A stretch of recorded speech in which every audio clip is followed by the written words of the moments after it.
Vom 20. Juni bis 5. Juli waren wir wieder mit unserem Hupsi unterwegs und wir haben auf dieser Reise insgesamt 5 Orte besucht. In diesem Teil geht es von der etruskischen Küste weiter in die Provinz Pisa nach Volterra auf den Campingplatz Le Balze und wir nehmen euch mit auf einen Bummel durch die malerische Altstadt.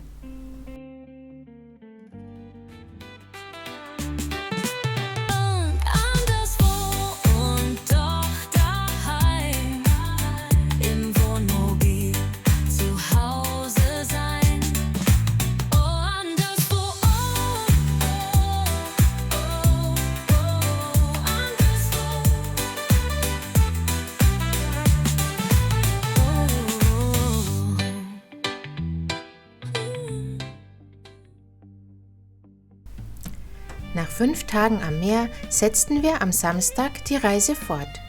Gegen 10:30 Uhr verließen wir den Campingplatz Miramare und fuhren von Livorno knapp 80 Kilometer weiter nach Volterra.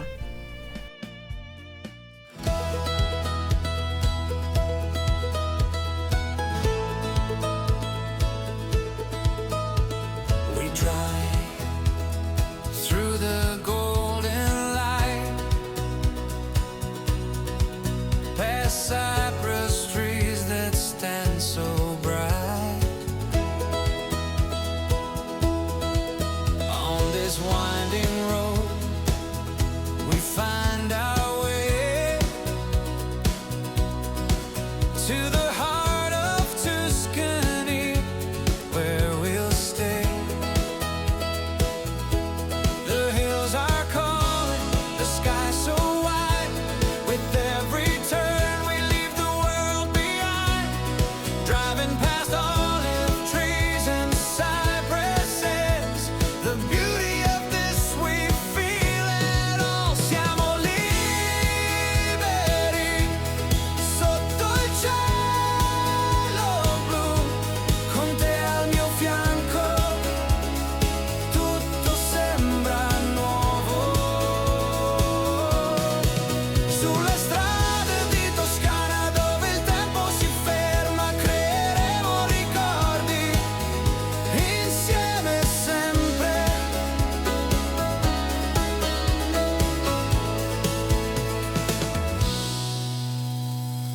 the sun is shining and we climb higher. A gentle breeze ignites desire. Each moment is a memory we keep as we roll through Tuscany. Our hearts leap. The hills are calling, the sky so wide. With every turn we leave the world behind, driving past olive trees and cypresses. The beauty of this, we feel it all. Siamo liberi sotto il cielo blu, con te al mio fianco tutto sembra nuovo. Sulle strade di Toscana dove il tempo si ferma, creeremo ricordi insieme sempre.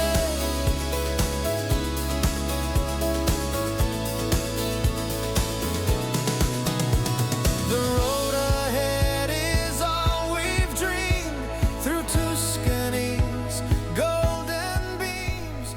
Bevor wir den nächsten Campingplatz anfuhren, mussten wir erst einmal unsere Vorräte auffüllen.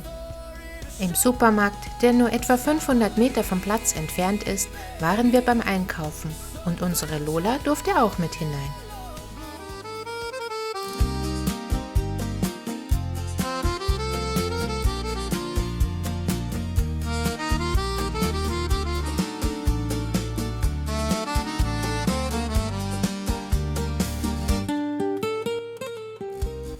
Auf dem schönen und naturnahen Campingplatz Le Balze verbrachten wir 2 Nächte. Der Platz mit altem Baumbestand befindet sich außerhalb der mittelalterlichen Mauern von Volterra.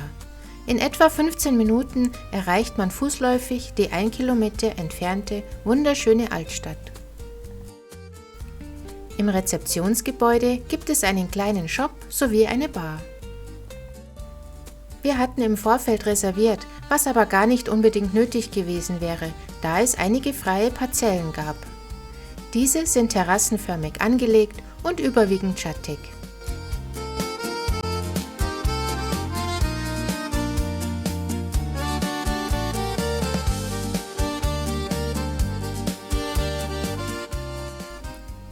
Die Sanitäranlagen wurden kürzlich saniert und waren stets sauber. Die Fähr- und Entsorgungsstation befindet sich zentral in der Mitte des Campingplatzes. Den Pool haben wir nicht genutzt, aber es herrscht dort wohl Badekappenpflicht. Von unserem Stellplatz der Kategorie Piazzola Large hatten wir einen schönen Blick auf Volterra.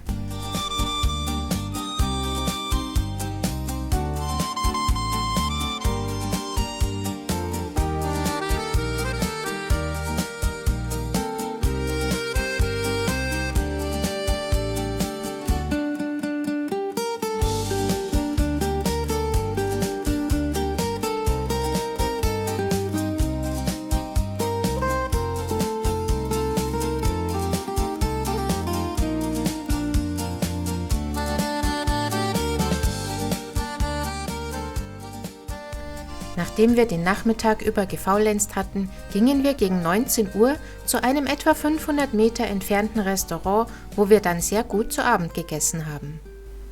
Auf dem Weg zum Lokal kamen wir an einem tollen Aussichtspunkt vorbei. Von hier hat man einen atemberaubenden Blick auf die Balze von Volterra, eines der faszinierendsten und eindrucksvollsten geologischen Phänomene der Toskana. Die Steilhänge sind Felsformationen, die durch eine lange Erosion aufgrund der Bodenbeschaffenheit entstanden sind.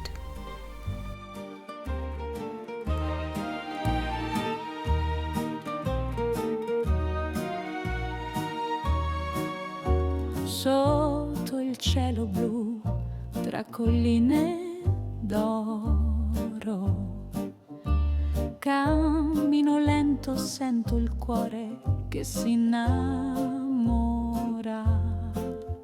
Tra i cipressi e le vigne antiche c'è un profumo che racconta storie. Ogni pietra, ogni sguardo racchiude un amore eterno. Vivo per l'Italia, per la sua magia, Toscana nel cuore, dolce melodia, pane e vino sotto un tramonto d'ambra. Questa vita è un sogno che non finirà.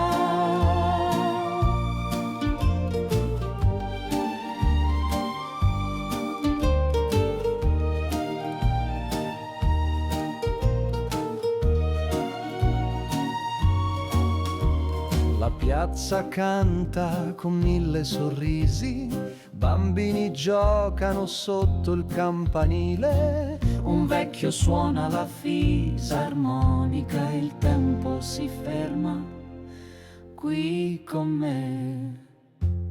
Vivo per l'Italia, per la sua magia, Toscana nel cuore, dolce melodia, pane e vino sotto un tramonto d'ambra. Questa vita è un sogno che non finirà. Nel silenzio della sera una stella si accende su di noi.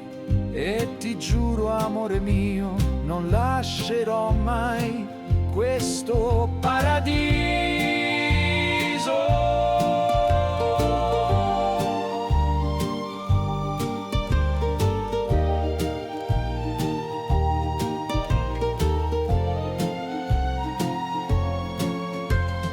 Vivo per l'Italia, per la sua magia, Toscana nel cuore, dolce melodia, pane e vino.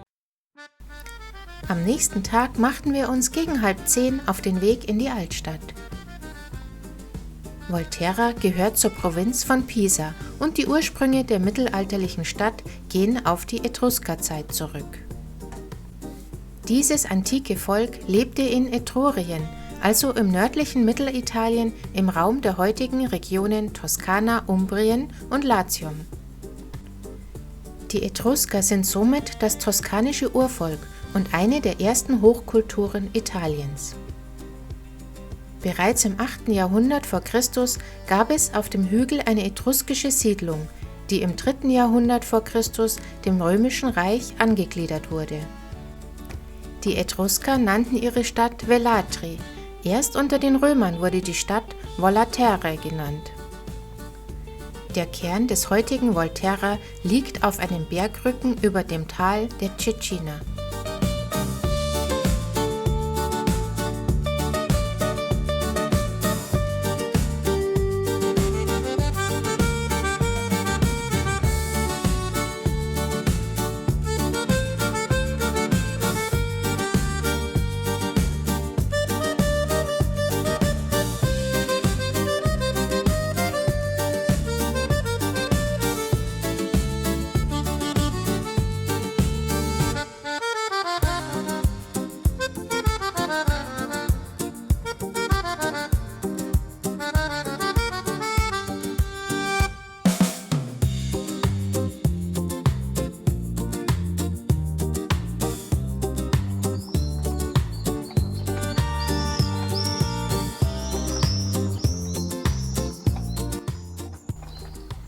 Die Kirche San Francesco war die erste Kirche, die nach der Predigt des heiligen Franz von Assisi im 13. Jahrhundert erbaut wurde.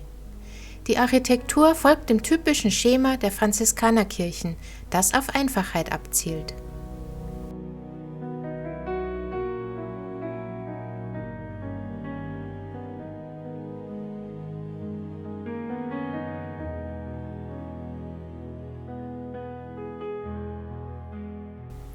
Volterra ist sehr bekannt für die Alabasterverarbeitung. Vor mehr als 2 Jahrtausenden haben die Etrusker begonnen, Gegenstände aus Alabaster herzustellen. Sie nutzten den weichen, fast durchsichtigen Stein vor allem für ihre Graburnen. Die Kunst der Alabasterbearbeitung wurde im Laufe der Jahrhunderte beinahe unverändert weitergegeben. Heute findet man in der ganzen Stadt Betriebe, die sich dem anspruchsvollen Handwerk verschrieben haben.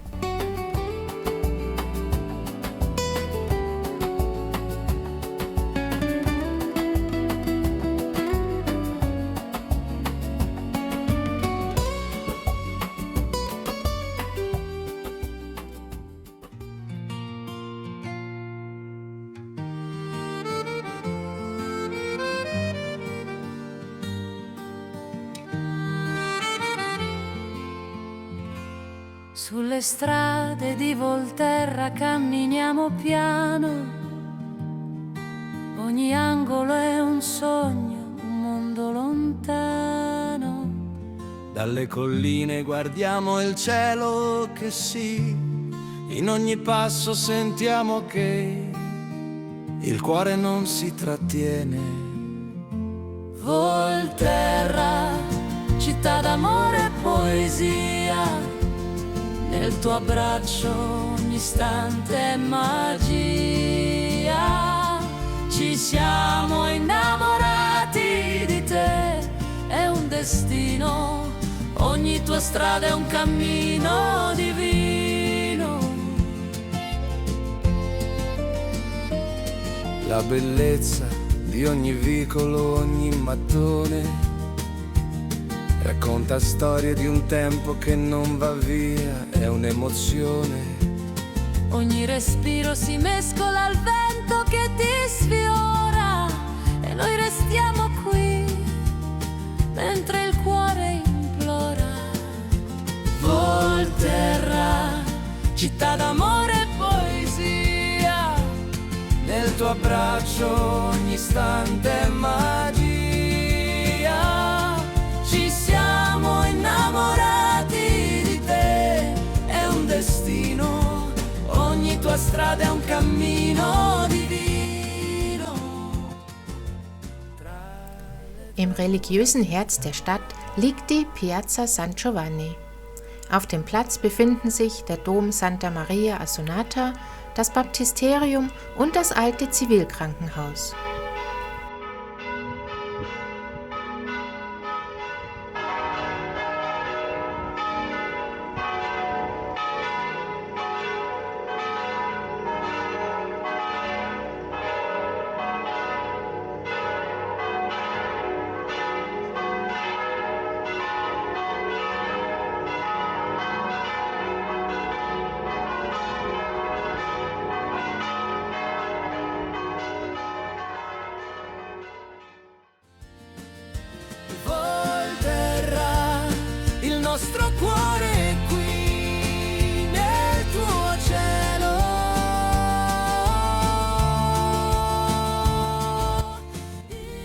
Die Kathedrale Santa Maria Assonata wurde nach einem Erdbeben zu Beginn des 12. Jahrhunderts auf einer bereits bestehenden Kirche wieder aufgebaut und in der ersten Hälfte des 13. Jahrhunderts erweitert.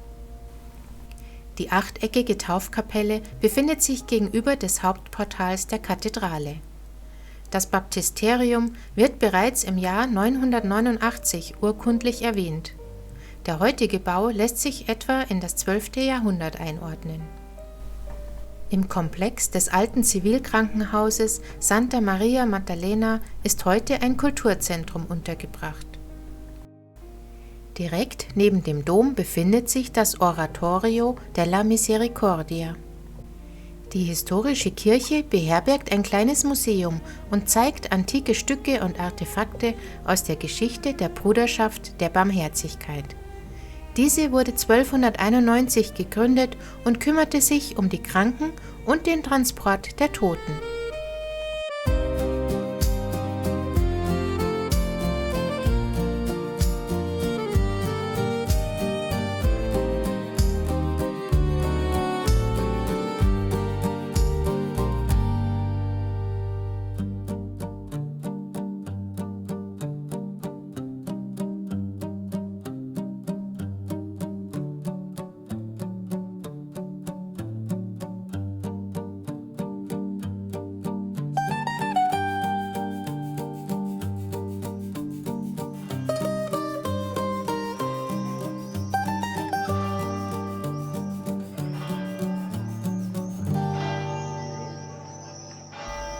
Der antike Platz Piazza dei Priori wurde auf einem Plateau erbaut, auf dem schon im Jahre 1000 nach Christus Märkte und Jahrmärkte stattfanden.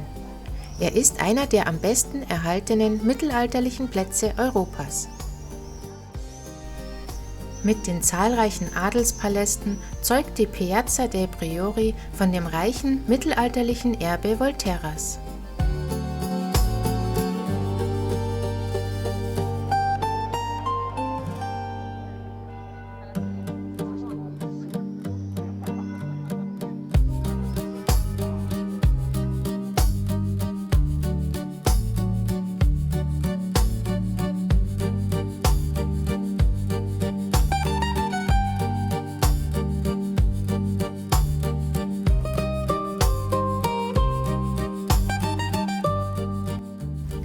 Der festungsartige Palazzo dei Priori erhebt sich majestätisch über der gleichnamigen Piazza.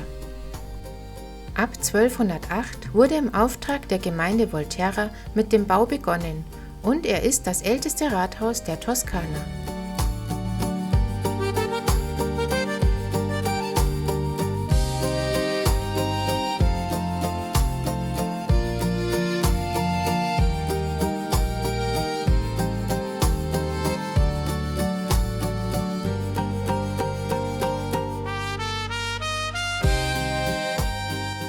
Auf der anderen Seite des Platzes befindet sich der Palazzo Pretorio mit einem der ältesten Türme der Stadt, dem Torre del Porcellino.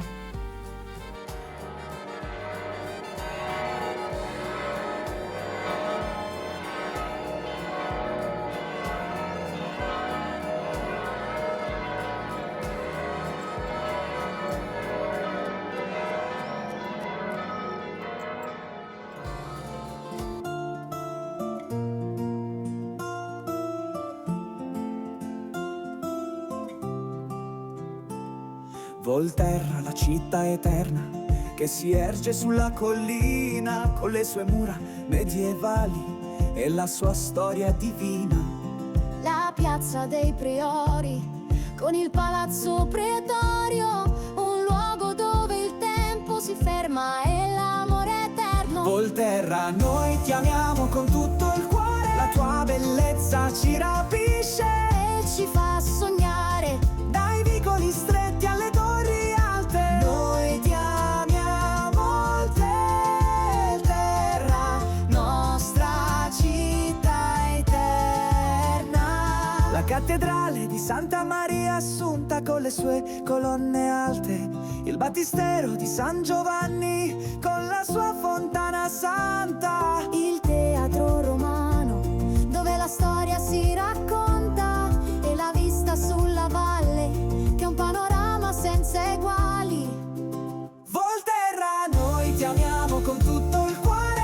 bellezza ci rapisce e ci fa sognare. dai vicoli stretti alle torri alte. Noi ti amiamo, Volterra, nostra città eterna. Noi cammine. Volterra, la città eterna che si erge sulla collina con le sue mura medievali e la sua storia divina. La piazza dei Priori con il palazzo pretorio, un luogo dove il tempo si ferma e l'amore eterno. Volterra, noi ti amiamo. Das römische Theater befindet sich in der Nähe der mittelalterlichen Stadtmauern. Es ist in ein größeres archäologisches Gebiet eingebettet, in dem sich etruskische, römische und mittelalterliche Strukturen überlagern. Die seit 1950 durchgeführten Ausgrabungen haben den Bau des Theaters auf das Ende des 1. Jahrhunderts vor Christus datiert.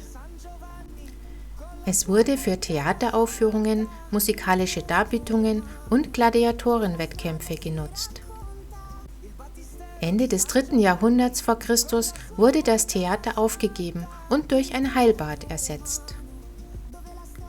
Die Überreste der antiken Gebäude können besichtigt werden und während des Sommers finden hier sogar Theateraufführungen und Konzerte statt. Noi ti amiamo con tutto il cuore, la tua bellezza ci rapisce e ci fa sognare, dai vicoli stretti alle torri alte. Noi ti amiamo, Volterra, nostra città eterna. Noi cammineremo per le tue strade strette e scopriremo i segreti della tua storia. Noi berremo il vino della tua terra e sentirò il tuo amore eterno.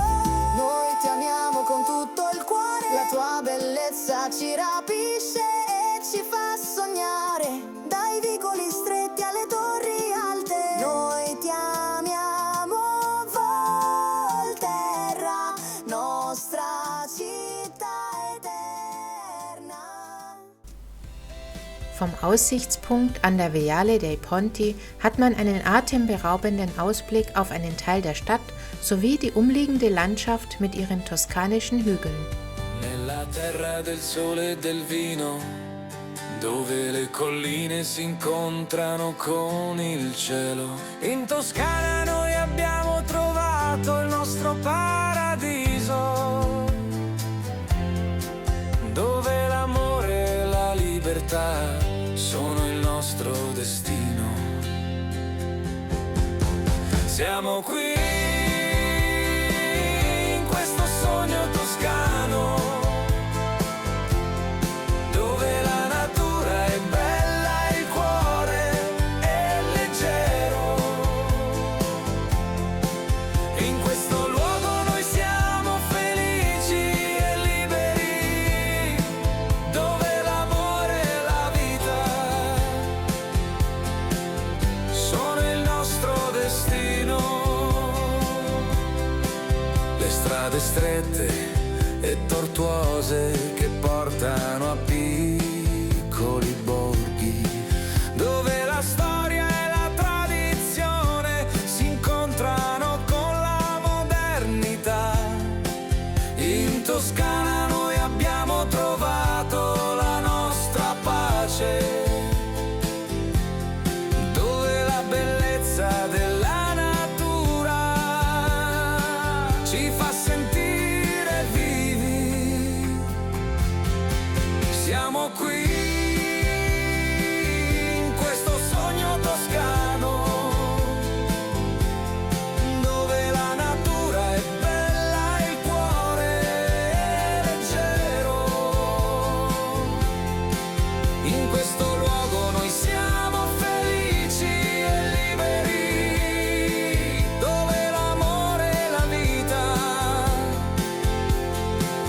sono il nostro destino. La Toscana è un luogo magico, dove il tempo tempo si ferma, dove la bellezza della natura ci fa sentire liberi e felici. Nach dem Essen besuchten wir noch den Park Enrico Fiumi. Eigentlich wollten wir hier die Ausgrabungsstätte Acropoli Etrusca und die Cisterna Romana besichtigen. Allerdings waren wir leider außerhalb der Öffnungszeiten da. Aber zumindest konnten wir von hier einen Blick auf die Fortezza Medicea werfen. Bevor wir uns auf den Rückweg zum Campingplatz machten, legten wir noch eine kleine Verschnaufpause auf der Piazza Venti Settembre ein. Auf einer Parkbank genossen wir den wunderschönen Ausblick und vor allem eine wohltuende, leichte Brise.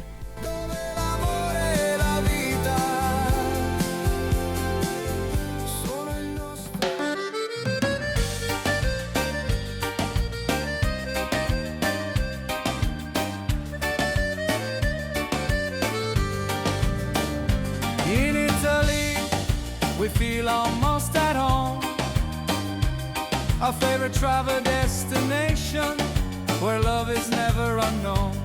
We return again and again to this land of passion and fire, where culture, history and beauty, our hearts never tire.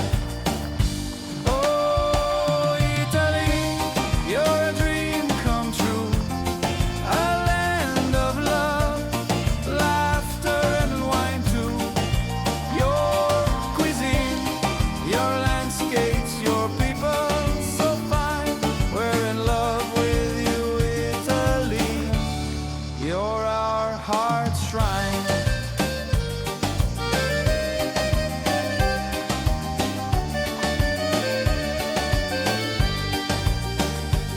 We'll explore your cities and show you we care. Your art of picture, your music so grand. We'll soak up every moment in this land of romance and charm.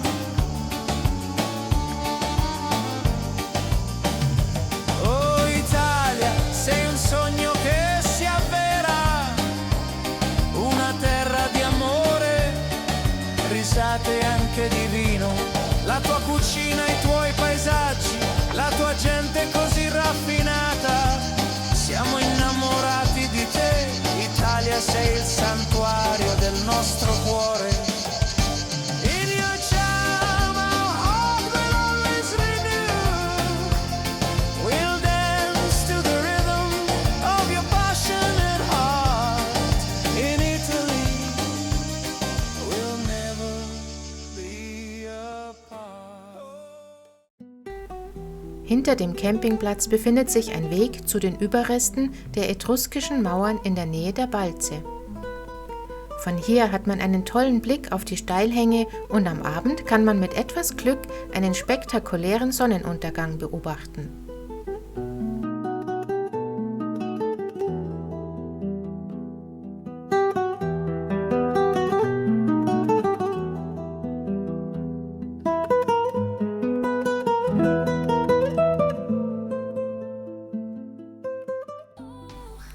Am Montag verließen wir Volterra und fuhren 55 Kilometer weiter nach Siena. Davon berichten wir dann im nächsten Teil. Und doch daheim, heim im Wohnmobil, zu Hause sein. Oh, anderswo, oh, oh, oh, oh.